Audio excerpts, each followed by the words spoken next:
अस्सलामुअलैकुम दोस्तों, मैं हूँ हई आपका साथी।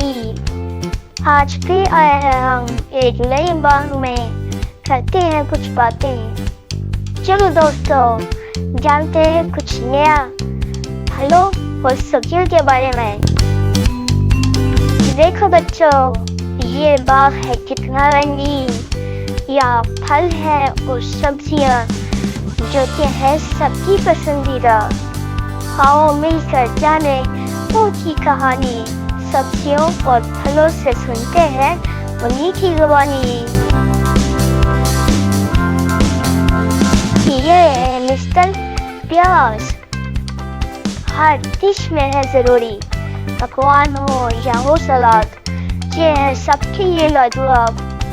हंसू के साथ आता है इनका मजा, मगर बिना प्याज के हर खाना है अधूरा। वो देखो, एक बड़ा प्याज दूसरे छोटे प्याज को जमीन से निकाल रहा है।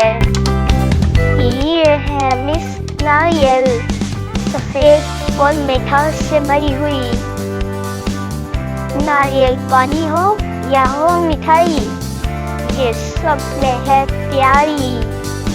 सेहत के लिए है लाजवाब, इनके अंदर छुपी है बरकत। रोज खाओ नारियल और स्किन को करो ग्लो।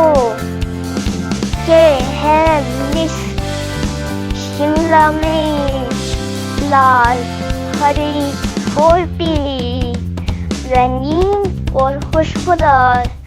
ये सब्जियों की है शहजादी। सलाद हो या पकवान, ये सबका है दिल। शिमला मिर्च खाना है बहुत ही फायदेमंद। ठीक है ना बच्चों? ये है मिस पपीता, नरम और मिठास से भरी हुई। विटामिन सी और फाइबर है भरपूर। ये फल है प्यारी। ब्रेकफास्ट हो या हो डिजर्ट, पपीता है बेहतरीन। रोज खाओ पपीता और सेहत को बनाओ रंगीन। अब वक्त है कहने का अलविदा मेरे प्यारे दोस्तों। सब्जियों और फलों से सीखा हमने कुछ नया। फिर मिलेंगे, खुश रहो, सेहतमंद रहो, ये है हमारी दुआ।